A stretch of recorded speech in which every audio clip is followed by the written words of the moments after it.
որ հասական հարցերը փոխարեն քննարկելու համար դուք հիմա ինձ քրեական անիմաստ գործերով հարցեր եք տալիս։ Եթե Factor AM-ի համար եւ ձեր գործընկերների համար այսօր ամենակարևորը դա է, այլ ոչ թե առաջիկա ընտրությունները, դրանց որակը եւ այլն։ Իմ դաշինքի ղեկավարը պատասխանել է այդ հարցին քաղաքացիների հարցադրումներին պատասխանելուց։ Ուստի ես չեմ կարծում, որ ձեզ համար դա պետք է լինի ամենաակտուալը։ Դուք պետք է անհանգստացած լինեք այսօրվա իշխանությունների որակով։ Դուք պետք է անհանգստացած լինեք, որ մեր տղաների դին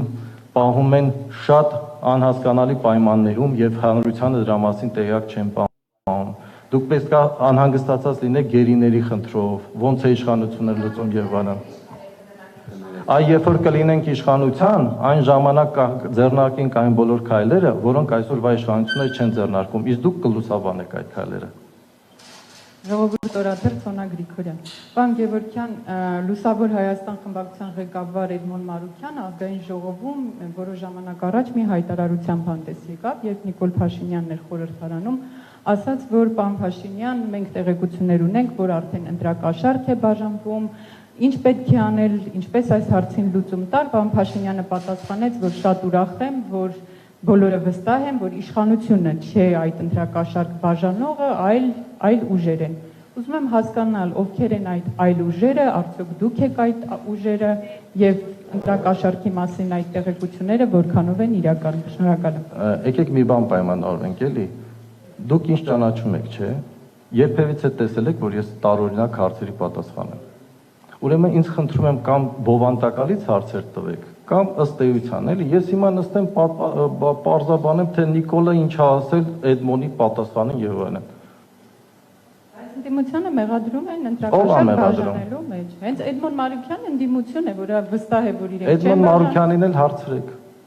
Ես եկել եմ ստեղ ձեզ հետ հանդիպելու, ավելի լուրջ հարցեր քննարկելու, մարտահրավերներ, խնդիրներ եւ այլն։ Դուք վստահեցնում եք, որ ձեր դաշինքը ընտրակաշառք չի բաժանում, ես դա եմ ուզում հասկանալ։ Իսկ դուք մեր հայտարարություններին հետևել եք։ Եթե հետևել եք, ապա ես դրան ավելացնելու որևէ բան չունեմ։ Այսինքն,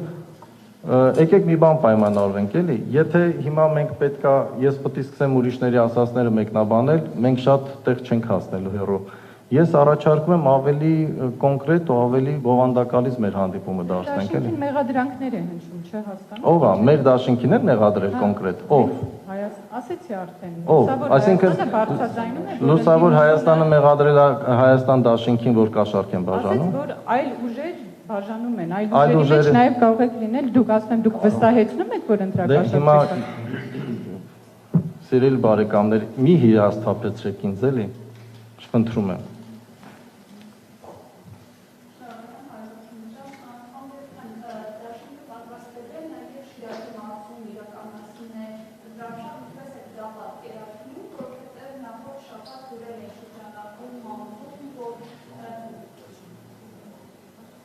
Որ գերիների ծնողները 50-ից ավել տղաները, որ խծաբերդում եղան, նրանց ծնողները հայտարարություններ են տարածել, որ Գյումրիում, Շիրակի մարզում չլինի ինտրարշավ, ինչպես եք սա պատկերացնում եւ առհասարակ մյուս մարզերում ինչ կերպ է լինելու, այսինքն հենց ղեկավարը, երկրորդ նախագահն է լինելու, ովքեր են գլխավորելու եւ այլն, այս մասով պիտի խնդրեմ անդրադառնալ։ Նայեք, մենք բոլոր այդ հանգամանքները եւ առանձնահատկությունները հաշվի ենք առնելու, այսինքն այն ինչ որ դուք նշեցիք։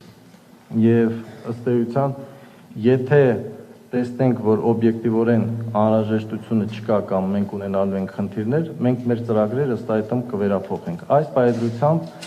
մենք պլանավորում ենք հանդիպել Շիրակի մարզի բնակչության ընտրողների հետ, նաև բացատրելու, ներկայացնելու խնդիրները եւ պատասխանելու իրենց հարցերը։ Եթե կլինեն այլ մոտեցումներ կամ այլ գաղափարներ, մենք արդեն կքննարկենք։ Նախատեսում ենք հետևյալը, որ լինելու են եւ դալիճային եւ բացօթյա հանդիպումներ անմիջական շփումների համար, որովհետեւ ես հանդիպել եմ մեր մարզային ակտիվների հետ եւ ըստ էության մեր գործընկերները տարօրինակ է, բայց նախընտրում են դալիճային հանդիպումները, որոնք հնարավորություն են տալիս հարց ու պատասխանի ձևաչափով անմիջական շփում ունենալ դաշինքի ներկայացուցիչների ղեկավարների հետ։ Այս պայծրությամբ ես չեմ կարող ասել, արդյոք բոլոր 3 առաջնորդներն էլ միաժամանակ լինելու են մի տեղում, թե առանձին են անելու, Մենք նախընտրում ենք, որպեսզի միաժամանակ մի քանի տեղում մեր դաշինքի ներկայացուցիչները քարոզարշավ իրականացնեն։ Մասնավորապես Սյունիքի ու Գեղարքունիքի այն հատվածներում, որտեղ մոտ են նաև ադրբեջանական զինված ուժերը, այս մասերում ինչպես եք պատրաստվում, արդեն կա գծված որոշում, թե ինչպես է այս հատվածներում իրականացվելու։ Ունենք արդեն մեր պատկերացումները, բայց թույլ տվեք, քանի որ դեռևս ժամանակ ունենք, դրանց մասին չխոսել, որովհետև կարող են պլանները փոխվել։ Եվ ներողություն եմ ծրագրերի մասով, որոնք որ առաջարկներ ներկայացվել են, երբ ընդհանուր տեսք ունենան դրանք եւ արված փոփոխությունները կամ լրացումները երբ կներկայացվեն հանրությանը։ Նայեք, մենք ըստ էության աշխատանքը տանում ենք այն տրամաբանությամբ, որ այդ փաստաթուղթը ըստ էության վերածվելու է կառավարության գործունեության ծրագրի։ Այսինքն մենք կարող ենք միջանկյալ հաշվետվություններ ենք ներկայացնելու մեր գործընկերները, եթե ես ճիշտ եմ հասկանում, 2 օր առաջ Ալեքսանդր Խաչատուրյանը եւ Արփինե Հովհաննիսյանը հանդիպել են ձեզ հետ։ Իրենք այդ աշխատանքները պարբերաբար ամփոփելու են եւ հանրությանը ներկայացնելու են, ինչ առաջարկություններ են ստացել, որոնք են քննարկել եւ ինչ ընթաց կարող է դրանք ունենալ ապագայի հետ կապված։ Ամբողջականը ես կարծում եմ արդեն ամսի 20-ից հետո, ընտրություններից հետո մենք կներկայացնենք որպես առաջիկա անելիքների ծրագիր։ Դաթե Միրզյան, Երևան Today, պարոն Վարդանյան, իմ հարցը ուղղված է ձեզ, նախորդային ներողություն, որ ձեզ ընդհատում եմ, եթե թույլ տաք, պարոն Գևորգյանի մասով բոլոր հարցերը սպառվեն, դրանից հետո նոր անցնենք մյուս փուլին, որտեղ պարոն Գևորգյանը ինչպես նշեց, նույնիսկ այսօր էլ մարզային այցեր կան, շտաբի ակտիվի հետ հանդիպումների հարցեր կան, որը հենց շտաբի պետն էլ համակարգում իրականացնում է։ Շնորհակալություն։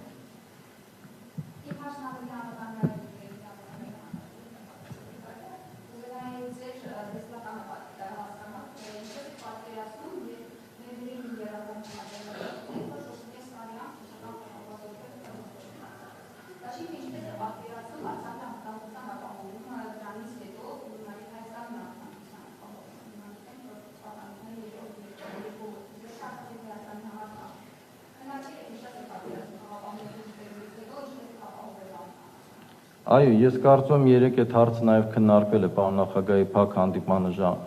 ուժային կառույցների ներկայացուցիչների հետ։ Ես այդ հանդիպանը ներկա չեմ եղել, դրա համար մանրամասներ չեմ կարող ասել։ Համենայն դեպս իր հիմնական մոտեցումները ինքը ամսի 29-ին իր ելույթում ներկայացրել է եւ բազմաթիվ անգամ դրա մասին ասել է։ Այսինքն նոր բան դրան ավելացնելու չունեմ։ Բացի նրանից, որ մենք ցկտելու ենք, որպեսզի բոլոր շահագրգիռ կողմերի հետ կարողանանք Հայաստանի համար առաջի հերթին եւ Արցախի համար առաջի հերթին ընդունելի լուծումներ գտնենք, ուրիշ առաջնահերթություն մենք չունենք։ Պարոն Գևորգյանին հարց տամ, հետո դուք պարոն Վարդանյան։ Պարոն Գևորգյան, դուք ասացիք, որ առաջիկայում սպասվում է քննարկում մասնագիտական խմբերի հետ, ծրագրի հետ կապված, բայց նախ առաջ կուզեմ հասկանալ այն քաղաքացիները, որ դիմում են շտաբեր, ինչպես եք ներկայացնում ծրագիրը, որպեսզի յուրաքանչյուր քաղաքացու հասու դառնա եւ տեսլականը ինչպիսին է, թե ինչպիսի Հայաստան են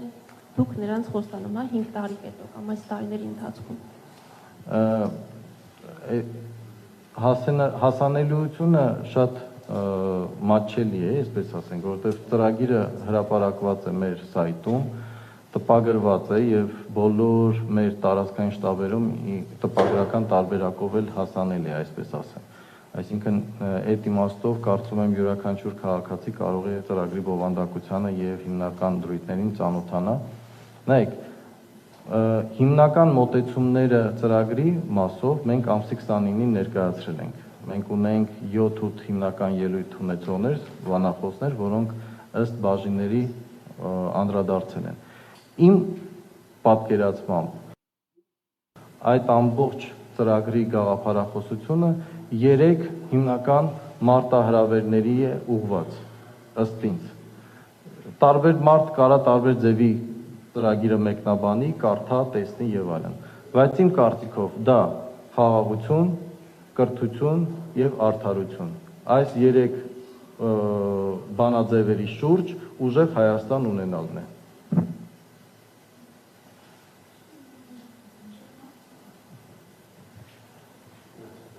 Ազատություն ռադիոկայան Արտակ Խուլյան, ձեր քաղաքական ուժի առաջնորդը ժամանակ առ ժամանակ սպառնում է, որ Հայաստանում գործող միջազգային կազմակերպությունները պետք է փակի, երբ կա իշխանության, Կարող եք մանրամասներ, բարձաբանել խոսքը ինչ կազմակերպությունների մասին է։ Խնդրում եմ, եթե տեղյակ եք, նաև անուններ հայտարարեք։ Պարոն Քոչարյանը հայտարարում է, որ այդ կազմակերպությունները նաև մեր երկրում զբաղվում են ազգային ինքնության քայքայմամբ։ Ինչ եք պատկերացնում ազգային ինքնության քայքայում մասը։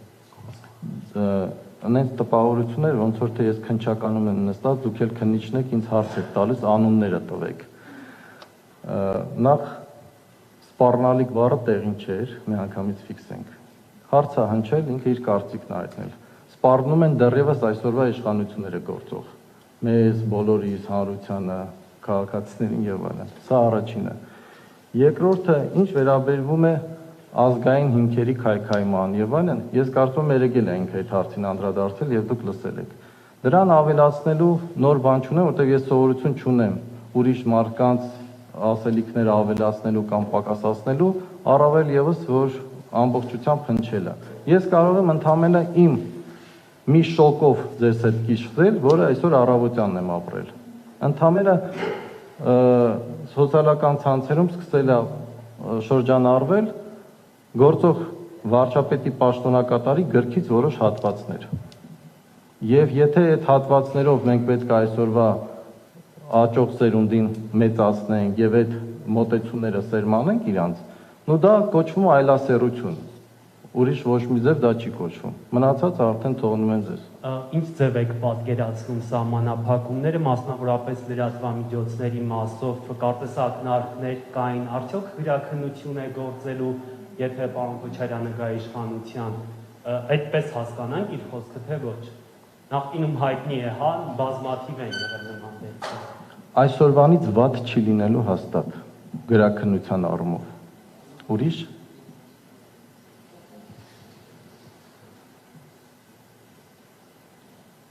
Թերթեյեմ Անի Հակոբյան, պարոն Գևորգյան, ես կցանկանայի իմանալ արդյոք հրապարակվելու է կառավարության կազմ, թե ցուցակը Հայաստան Դաշինքի ամբողջ այսպես կազմն է ներկայացնելու եւ երկրորդ հարցս կրկին անվտանգությանը վերաբերում կցանկանայի իմանալ ինչպես եք պատկերացնում Հայաստանի տարածքում գտնվող 1000 եւ ավելի ադրբեջանցիների դուրսբերումը եւ արդյոք այն կարծիքին եք, որ ընդդիմադիր դաշտը, հասարակությունը, քաղաքական դաշտը առհասարակ, այսպես ասած, համակերպվել են նրանց Հայաստանում գտնվելու փաստի հետ, որովհետև նրանց դուրս գալու պահանջով քաղաքական միջոցառումներ, հա, առնվազն մենք դեռ չենք տեսնում։ Դուք համակերպվել եք, ես օրինակ չեմ համակերպվել։ Այսինքն ինձ թվում է իշխանություններն են համակերպվել, ոչ թե քաղաքական դաշտը, իշխանություններն են համակերպվել։ Ու նմանատիպ հարցերի լուծումը աշխարհում բացի բանակցություններից խելամիտ ուրիշ տարբերակ չկա, հակառակը ավելի վտանգավոր տարբերակներ են։ Նայեք, մարդիկ պետք է բանակցեն եւ բանակցողներն էլ պետք է գիտակցեն ինչի շուրջ են բանակցում եւ ինչ նպատակի շուրջ են բանակցում։ Ես համոզված եմ, որ մեր բանակցողները ոչ են կարողություններ ունեն։ Այս է ամբողջ խնդիրը։ Այդ մեկ։ Երկրորդը մենք պետք է նաեւ հասկանանք, իսկ ո՞նց ստացվեց, որ մենք այս հանգրվանում հայտնվեցինք։ 6-7 ամիս մենք ժամանակ ենք ունեցել ու ոչ մեկին հիմա դա չի անհանգստացնում։ Մենք հիմա քննարկում ենք իսկ ինչ պետք է անի օպոզիցիան, որպեսզի հնարավորության դեպքում այս հարցը լուծի։ Բայց այսօրվա իշխանությունները ինչ են անում, որ այս հարցը չլիներ, հիմա էլ այս վիճակում չհայտնվենք եւ լուծումների մասին չմտածենք։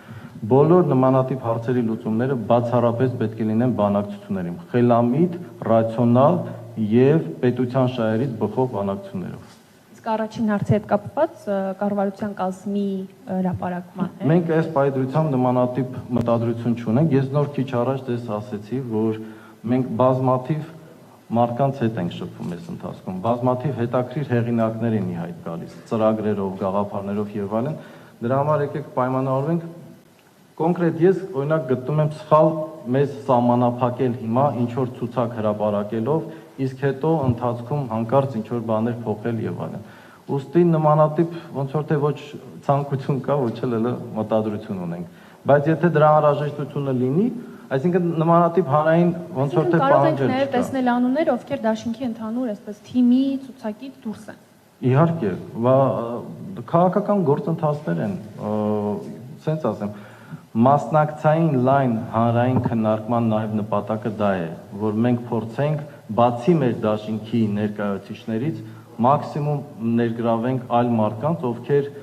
ունեն գաղափարներ, ցանկություններ, հեռանկարներ են տեսնում եւ այլն։ Նաև ունեն կարողություն մեզ հետ ճանապարհ անցնելու։ Այդ իմաստով մենք բաց ենք եւ միայն շնորհակալ կլինենք, եթե կարողանանք մեր թիմում այտենց մարդկանց ներգրավենք։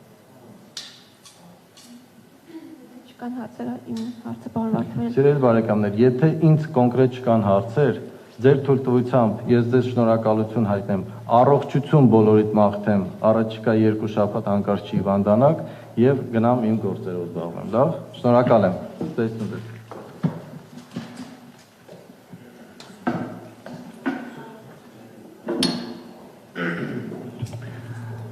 Գործընկերներ ջան, մի քանի հատ շեշտադրում անեմ ձեր թույլտվությամբ։ Մենք վերջին օրերին մի քանի, կարելի ասել, առավել քան անհանգստացնող հանգամանքներ ենք նկատել։ Ներկայիս ժամանակավոր իշխանությունը, հատկապես կառավարության որոշումներով, փաստացի բաժանում է ընտրակաշառք։ Եկեք ձևակերպեմ ավելի հստակ։ Ինչպես է ստացվում, որ 2020 թվականի նոյեմբերին Սյունիքի մարզի համապատասխան համայնքների, Գեղարքունիքի մարզի համապատասխան համայնքների, գյուղատնտեսական կազմակերպությունների, ֆերմաների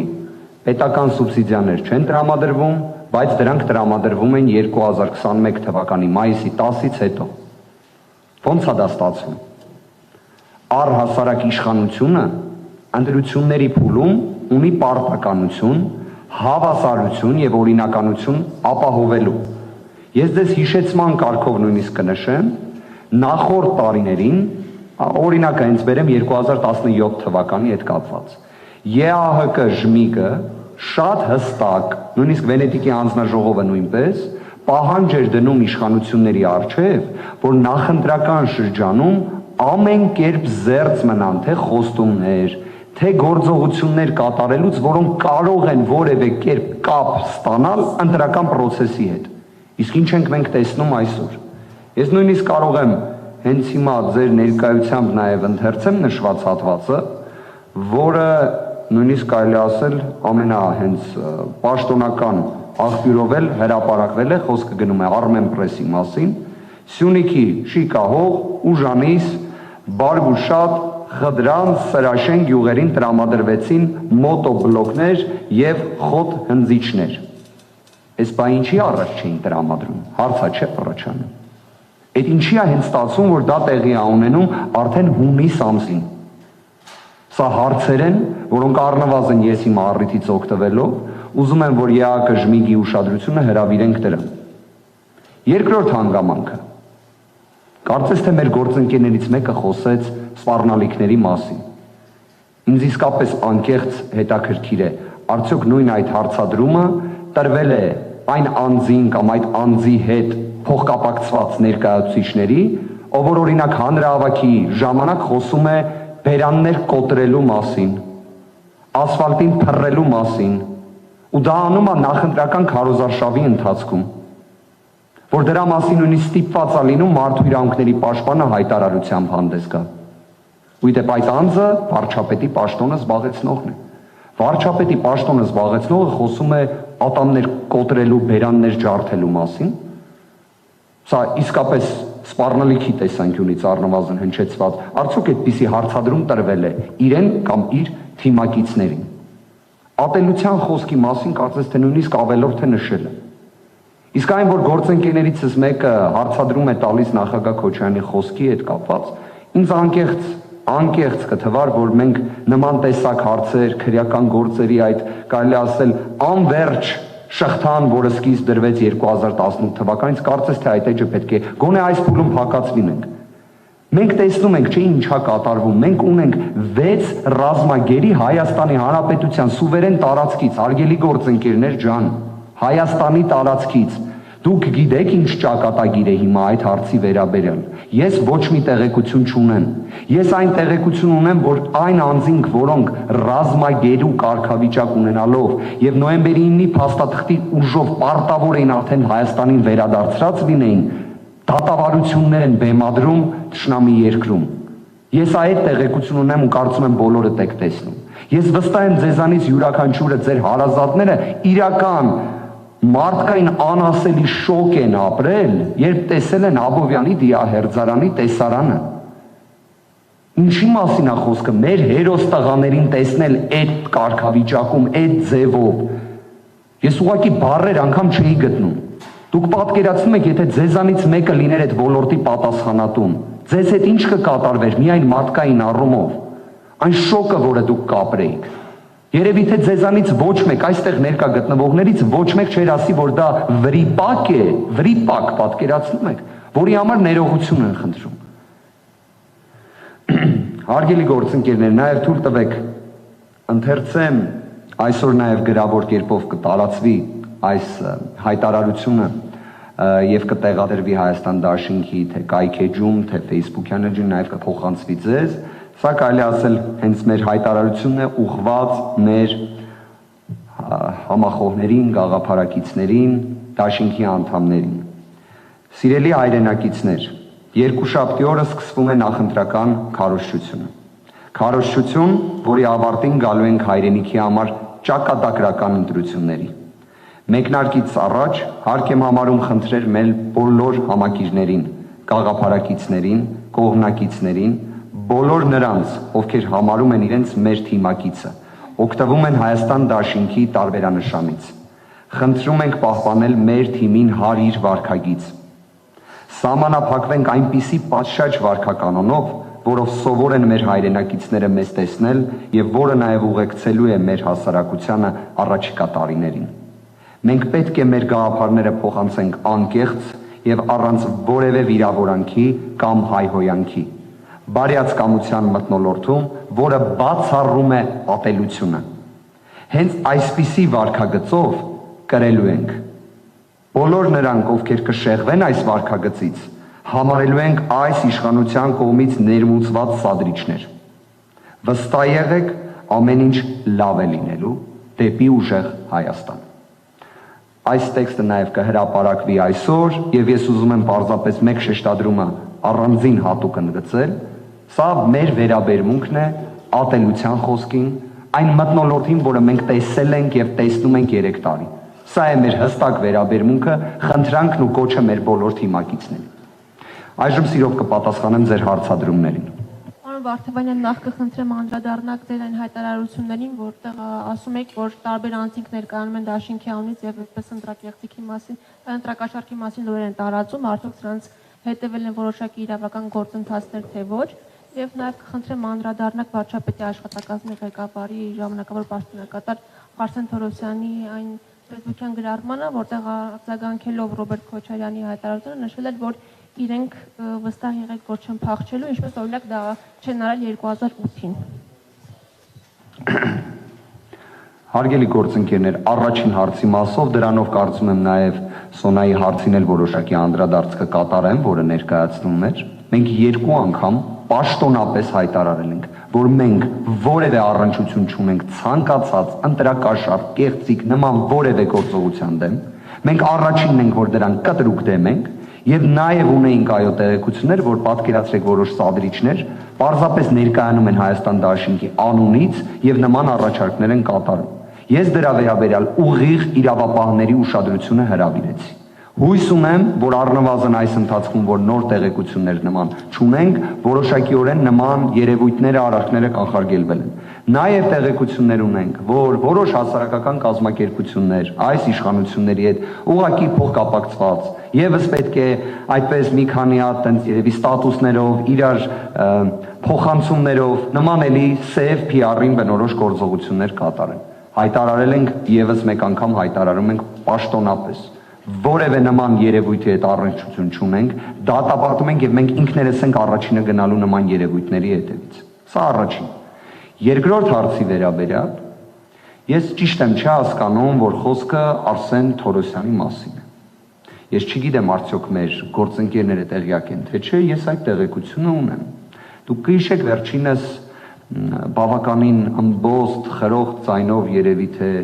ստատուս էր գրել ուղված նախկին բժշկական հաստատության ղեկավարի ասցեին պարոն Մինասյանի մասին էր խոսքը։ Առաջին ակցիանի դատարանը վճռեց, որ դա զրպարտություն է, վերջինս պետք է հրապարակավ ներողություն խնդրի։ Վերաքննիչ Ատյանը այն ամփոփող թողեց, վճռաբեկ դատարանը վարույթ չընդունեց։ Այդ չփախնող տղամարդը գիտեք ինչ արեց դրանից հետո։ Իր Facebook-յան էջը փակեց,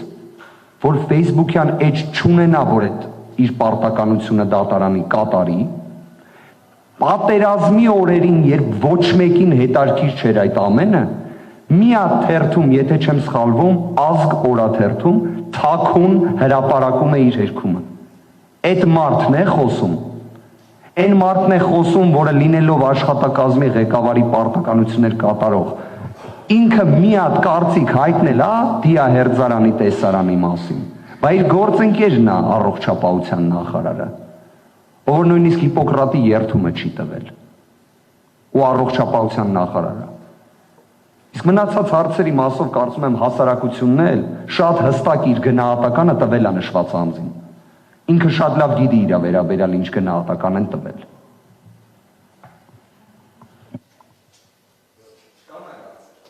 Շնորհակալություն հարգելի գործընկերներ։